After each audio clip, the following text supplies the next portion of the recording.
తాము ఉచితంగా పంపిణీ చేసిన గొర్రెల పథకాన్ని కాంగ్రెస్ ప్రభుత్వం అపహాస్యం చేసిందని మాజీ సీఎం కేసీఆర్ చేసిన వ్యాఖ్యలపై మంత్రి కోమటిరెడ్డి కౌంటర్ ఇచ్చారు. గొర్రెల స్కీమ్ పేరుతో కోట్ల రూపాయలు దోచుకున్నది నిజం కాదా అని ప్రశ్నించారు.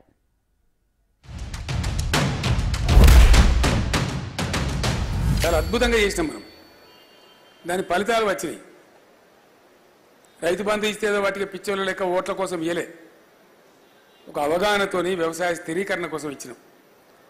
దాంతో 18.32 తెలంగాణ జిఎస్డిపిలో 18.32 అగ్రికల్చర్ సెక్టర్ నుంచి వస్తూ ఉండే. చేప పిల్లలు పంపిణీ చేస్తుంటే కాంగ్రెస్ వాళ్ళని అపహాస్యం చేసిన అసెంబ్లీలో. కానీ 30,000 కోట్ల రూపాయల చేప పిల్లలు అమ్ముకున్నారు మనోళ్ళు. గొర్రె పిల్లలు పంపిణీ చేస్తూ ఉంటే కూడా అపహాస్యం చేసిండ్రు. ఎక్కడో అడుగు భాగంలో ఉన్న తెలంగాణ షీప్ క్యాటిల్లో దేశంలో నెంబర్ 1 స్థానానికి పోయినాం మనం. చేపల పంపిణీ గొర్రెల పంపిణీ మేము అపహాస్యం చేసినామంట. మిస్టర్ కేసీఆర్ మేము ఆ రోజు కూడా చెప్పింది ఒకటే, ఇప్పుడు మళ్ళీ చెప్తున్నాం, అపహాస్యం చేయలే. చేపల పంపిణీ గొర్రెల పంపిణీ పెరుగుదా 1000 కోట్లు దోసుకుంటున్నామని చెప్పినాం. ఆ మాట నిజమైందా లేదా? దానికి సంబంధించిన సిఇఓ అప్పటి మినిస్టర్ ఎన్విరాన్మెంటల్ మినిస్టర్ ఓఎస్డి నిన్న అరెస్ట్ అయిందా లేదా? చేపల మీద కూడా 1000 కోట్లు తిన్నారు.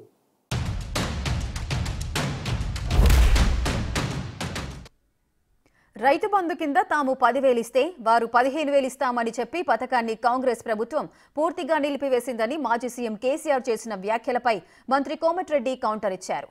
రైతు బంధు పేరుతో 1000 ఎకరాలు ఉన్న భూస్వాములకు కేసీఆర్ ప్రభుత్వం దోచిపెట్టిందని, తాము అలా చేయదలుచుకోలేదని తెలియజేశారు.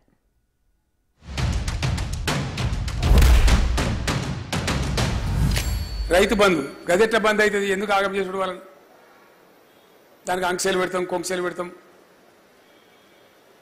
మీరు 10,000 ఇస్తే 15,000 ఇస్తామని వాగ్దానం చేయడం, తర్వాత దాన్ని భంగం చేయడం, పాత 5,000 కూడా ఇవ్వకపోవడం ఏమనిపిస్తుంది ప్రజలలో? కాబట్టి ఇప్పుడున్న ప్రభుత్వానికి రోజులు దగ్గర పడ్డాయి. గ్యారంటీ మాట. ఎందుకంటే మెట్లు ఉంటాయండి. నువ్వు ఎక్కడ స్టార్ట్ చేస్తున్నావో పైకి పోతావు, దిగుడు స్టార్ట్ చేస్తే అడిగతావు. గ్యారంటీ మాట, అది న్యాచురల్. రైతు బంధు అని చెప్పిండు ఆయన, రుణమాఫీ 1,00,000 రూపాయలని చెప్పిండు. ఆ 1,00,000 రూపాయలని 7 విడతలుగా వేస్తే అది బ్యాంకు వాని వడ్డీకి సరిపోయింది తప్ప ఏ రైతు బాగుపడలే. 600 ఎకరాలున్న మల్లారెడ్డికి వచ్చింది, 5,000 ఎకరాలున్న మయం రామేశ్వరరావుకి వచ్చింది, 400 ఎకరాలున్న కేసీఆర్ కూడా రైతు బంధు వచ్చింది. ఏ పేద రైతుకు బాగుపడ్డాడు? హైదరాబాద్ శివార్లో 50 కోట్లు 100 కోట్లు ఉన్న వాళ్ళు కన్వర్షన్ చేసుకోకుంటే వాళ్ళకు కూడా రైతు బంధు వేసిండు.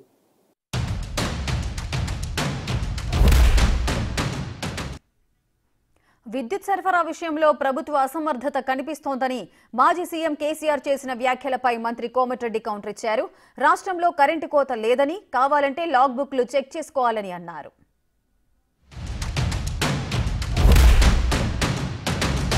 వాళ్ళు పాల్పడుతున్న చర్యలు నాకే చాలా ఆశ్చర్యంగా ఉంది. మొత్తమే కరెంటు లేని తెలంగాణ నేను ముఖ్యమంత్రి అయినప్పుడు ఉండే ఘోరమైన కరెంటు బాధ. దాన్ని బాగా చేసినాం, 9 ఏళ్ళు నడిపినాం. అసలు అద్భుతం కదా. కరెంటు పోవడం అనేది లేకుండా మనం కూడా మర్చిపోయినాం. జనరేటరు, ఇన్వర్టరు, కన్వర్టర్లు అని మాయమైపోయినాయి. అటువంటి తెలంగాణ. మళ్ళీ వాళ్ళకి అదనంగా ఎన్టీపీసీ నుంచి 1600 మెగావాట్ల విద్యుత్ కూడా వచ్చింది. అయినా మళ్ళీ వాళ్ళ అశక్తత ఏందో అసమర్థత ఏందో నాకు అర్థమైతే లేదు. నిన్న కూడా ఎక్కడో పట్టణంలో హైదరాబాద్లో అర్ధరాత్రి పోయి రోడ్డు మీద జనం పోయి గడబడి చేసిండ్రు. ఏదో సిటీలో ఏదో భాగంలో కరెంటు లేక కరెంటు విషయంలో బాధ అనిపిస్తుందంట ఆయనకి. నేను ఒకటే అడుగుతున్నా, కేసీఆర్ నువ్వు ముఖ్యమంత్రిగా ఉన్నప్పుడు బొమ్మల మన చందుపట్ల గ్రామం సబ్స్టేషన్ విజిట్ చేసి నేను లాగ్ బుక్ బయట పెడితే మ్యాక్సిమం 14 గంటల 50 నిమిషాలు వచ్చింది. ఒకసారి ఎప్పుడు కూడా 9 గంటలు కరెంటు రాస్తారని బస్వయ్ అనే ఆపరేటర్ చెప్పిన దాన్ని రికార్డులో వీడియోలలో ఉన్నది. అది 11:30 నేను ఇన్స్పెక్షన్ చేసిన. రాత్రి వరకు ఆదిలాబాద్ అడవులలోకి వెళ్ళి కూడా ప్రతి సబ్ స్టేషన్కి వెళ్ళి లాగ్ బుక్లు తీసుకొచ్చి ఇప్పటికి ట్రాన్స్కో ఆఫీసులు వేసి నువ్వు 24 గంటలు కరెంట్ ఇచ్చినప్పుడు అయితే లాగ్ బుక్లు ఎందుకు ఉంచుకొచ్చినావు? లాగ్ బుక్లో కరెంటు ఏ నిమిషం వస్తుంది, ఏ నిమిషం పోతుంది, సింగిల్ ఫేజ్ ఎప్పుడు, 3 ఫేజ్ ఎప్పుడు క్లియర్గా అలా రాజు నోట్ చేస్తారు, పెన్తో నోట్ చేసుకుంటారు. నేను 25 ఏళ్ళు ఎమ్మెల్యేగా ఎంపీగా ఉన్నా ప్రతి ఒక్క విషయం తెలుసు. కరెంటు విషయంలో ఆయన బాగు చేసినాడు. ఛత్తీస్గఢ్లో అక్రమంగా 1000 కోట్లు దోసుకొని ఎక్కువ రేటుకి కరెంటు కొని 10 గంటలు కూడా ఎప్పుడు చక్కగా గీయలేదు.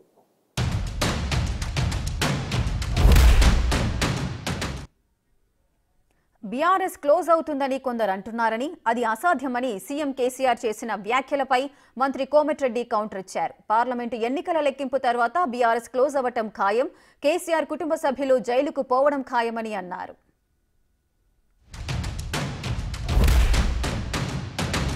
ఇట్లా తెలంగాణ రాష్ట్రం వస్తుంది, 10 సంవత్సరాలు నిండుతాయి, దశాబ్ది ఉత్సవాలు కూడా జరుపుతారు. ఎవడు కూడా అన్నాడు, కళ కూడా లేదు కనీసం. There was no dream even, none. అట్లా ఉన్న తెలంగాణ 15 సంవత్సరాల సుదీర్ఘ పోరాటం మీరందరూ మార్చుకోవాలి.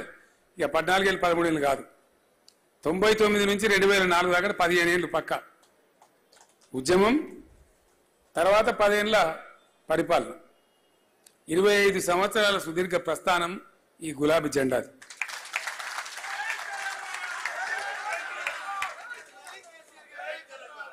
అయితే వాడోడు వీడోడు పాపం అవగాహన ఉన్నోడు లేనోడు బీఆర్ఎస్ కథమే చేస్తాం బై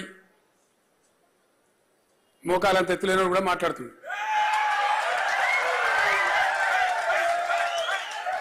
అట్లా కథమవుతుందా? గంట అల్గా కథమవుతుంది. క్లోజే కాదు, ఆ పార్టీలో ఎవరు ఉన్నారు, ఉన్న ఈ కుటుంబ సభ్యులు కూడా జైల్లోనే ఉంటారు. ఎందుకంటే వీరు చేసిన మోసాలు, అవినీతి ఒక్కొక్కటి చెప్పుకుంటూ పోవాలంటే చాలా సమయం పడుతుంది. కానీ ఈరోజు ఆయన మాట్లాడింది కాబట్టి ఆయన తెలంగాణ ఎన్నో రకాలుగా అభివృద్ధి చేస్తే మోకాలు ఎత్తులేనోడు ఏదేదో మాట్లాడుతున్నాడు.